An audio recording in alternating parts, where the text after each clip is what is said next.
Hola oyentes de Radio Sefarad, bienvenidos una nueva semana aquí a Radio Sefarad, a este programa de Cero a Aleph. Vamos a hablar hoy, como siempre, en este espacio con Amelia Muñoz García y lo vamos a hacer, como siempre, también de matemáticas. ¿Qué tal, Amelia? Buenas tardes. En este caso nos trae al programa a Jacob Wolfowitz, un matemático judío-americano. Nació en 1910, falleció joven, con 61 años. Falleció y, bueno, la estadística fue su principal estudio, ¿no, Amelia? En efecto, este hombre prácticamente todo lo que escribe, por no decir todo, va a ser directamente relacionado con estadística, ya sea en ramas que él trabaja por su cuenta con otros autores o en ramas que ya existían antes y que él desarrolla. Uh-huh. Pues comenzando un poco por el principio de su vida, Jacob Wolfowitz fue un matemático, como he comentado, o como has comentado tú más bien, americano, judío, que nace en 1910 en el seno de una familia polaca en Varsovia, Uh-huh. en lo que entonces era el Imperio Ruso. Jacob llega a Estados Unidos en 1920, 6 años después de haberlo hecho su padre, ya que consideraba que el ambiente que había en Rusia, en Polonia en aquel momento, no era el óptimo para una familia judía y menos con un niño joven como era Jacob en aquel momento.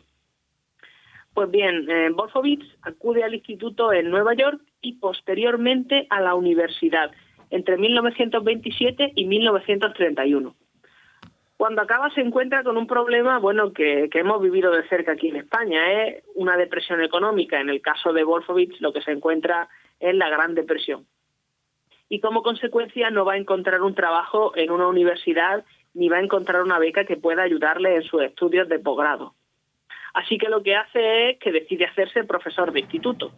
Tras aprobar unos exámenes que lo convertían en profesor de manera oficial, unos exámenes más parecidos al MIR que tipo oposición, en los que además él va a alcanzar el primer puesto entre cientos de participantes, bueno, pues va a conseguir un trabajo en un instituto. Jacob pasaría una década dando clase en Nueva York y aprovecha además para cursar estudios de doctorado en su antigua universidad. Obtiene dicho doctorado en matemáticas en 1942, siendo ya un hombre casado, con un niño y con otro en camino. Pero esto no le va a impedir dar el salto a profesor universitario, particularmente en el grupo de trabajo conocido como Grupo de Investigación de Estadística de la Universidad de Columbia. El motivo de que acabara en una universidad tan prestigiosa como era y es Columbia, a la primera es el siguiente. En 1938, Wolfowitz conoce a Abraham Wald, que fue un matemático judío húngaro que consiguió emigrar a Estados Unidos tras ser invitado por la Comisión Coroles para la investigación económica. Justo cuando los nazis van a invadir Austria, que es donde él estaba en ese momento.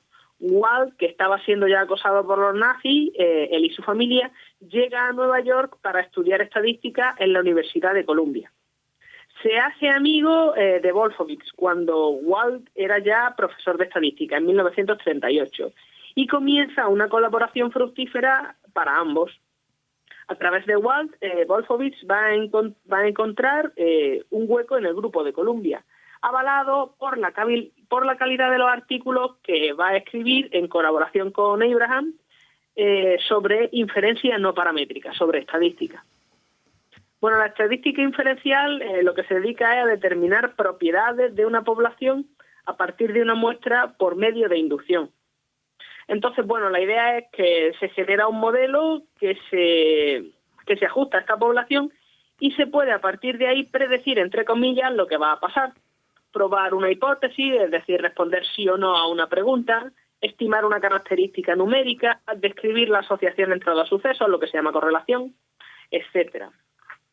Entonces, en la inferencia no paramétrica, que es lo que estudia Wolfowitz, en lugar de hacer suposiciones específicas sobre la población de estudio, los supuestos son más generales, tales como la existencia de simetría, la continuidad de la distribución, etcétera. Y se usan cuando la distribución no se puede definir a priori, no se puede usar la normal, por ejemplo. Se emplea cuando los procedimientos paramétricos no se pueden usar por falta de concreción y permiten probar distintas hipótesis. Entonces Wolfowitz entra en Columbia en 1942 y su trabajo va a formar parte de los esfuerzos de guerra con motivo de la Segunda Guerra Mundial.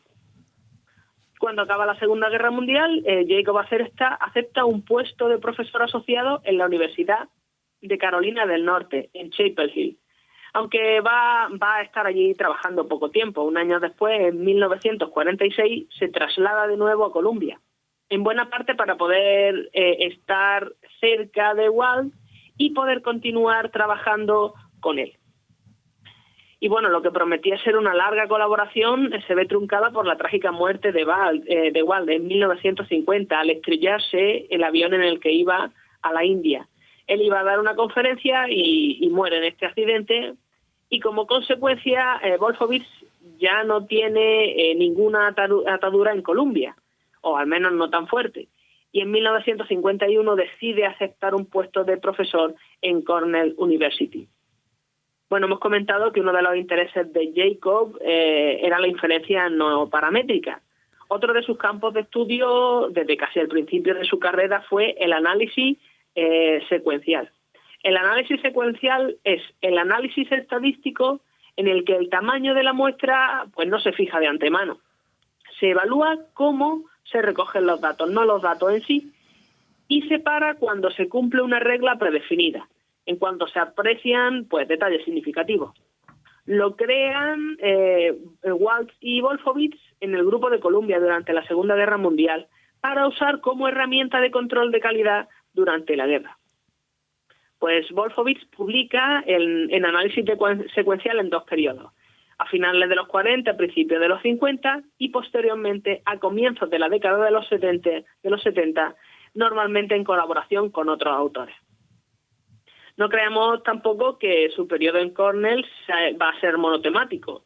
Muy al contrario, se va a interesar por teoría de inventario y producción, también por métodos de distancias mínimas, por aproximaciones estocásticas, por teoría de colas, por estimación en funciones de distribución, por diseño óptimo en regresión y por teoría de la información.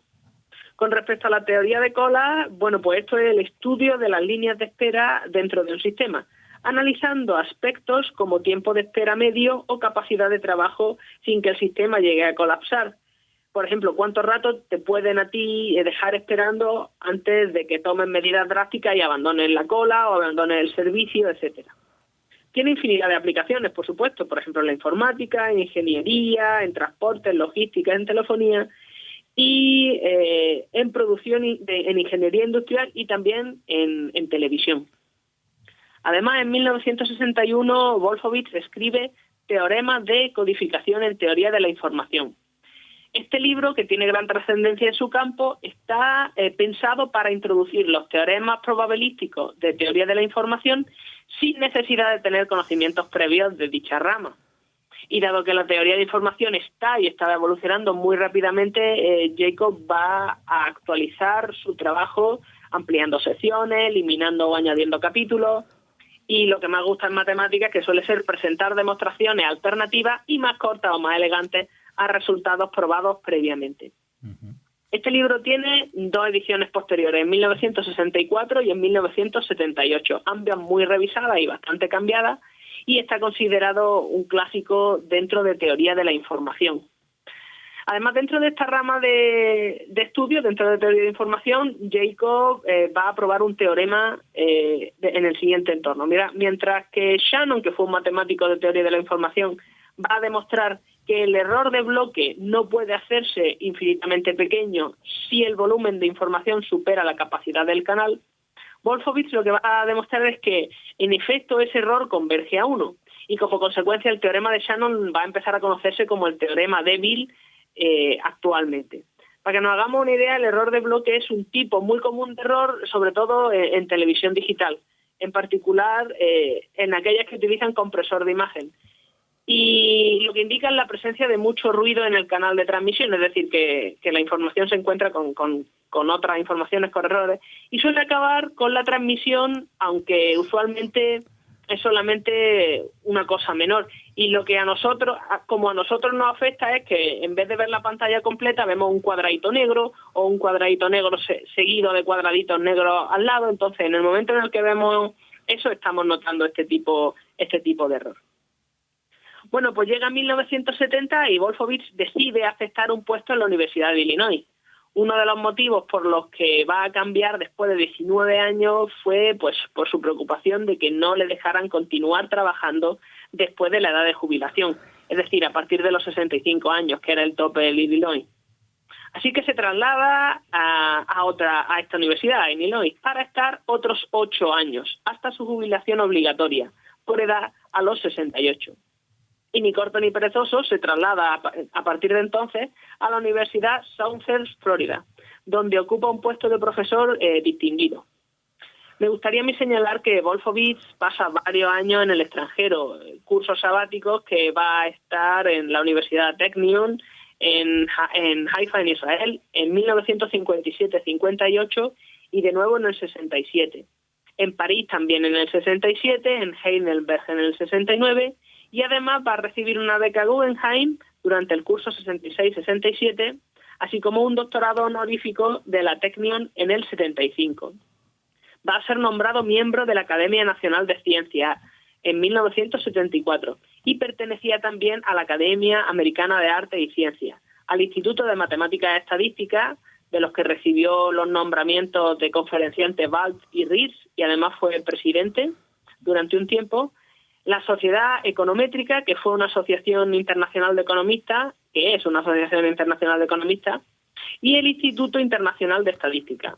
También va a ser conferenciante Shannon del Instituto de Ingenieros Eléctricos y Electrónicos. Bueno, a pesar de la gran cantidad de trabajo que llevaba a cabo y de lo activo de su vida, por ejemplo, 123 publicaciones, libros incluidos, Jacob va a tener un profundo interés en política, se mantenía al día y se interesaba por lo que estaba pasando, tanto en su país como en otros. Por ejemplo, trabaja activamente para la liberación de los judíos soviéticos, se toma interés en las matemáticas rusas también. De hecho, su libro, el de Teorema de Codificación, la segunda edición, va a ir en ruso también. Y apoyaba sin duda al Estado de Israel. Además, era un profesor excelente, capaz de ganarse a cualquier audiencia, lo cual hacía muy valoradas sus clases. Y bueno, Wolfowitz muere a pie del cañón, como se dice, en 1981, de un infarto en Tampa, en Florida. Seguía dando clases y seguía investigando, y eso que ya tenía su añito. Muy bien, Amelia. Pues bueno, los que hayan echado cuentas se habrán percatado de que yo me confundía al principio. Falleció con 71 años porque en el 74 nos remarcaba Amelia una fecha y, por supuesto, continuaba con vida. Esta ha sido la suya, la de Jacob Wolfowitz, y nosotros volveremos una semana más tarde aquí en Radio Sefarad, una semana después de la emisión de hoy, para traer más matemáticas aquí a la radio de mano de Amelia Muñoz García. Muchas gracias, como siempre. Buenas tardes.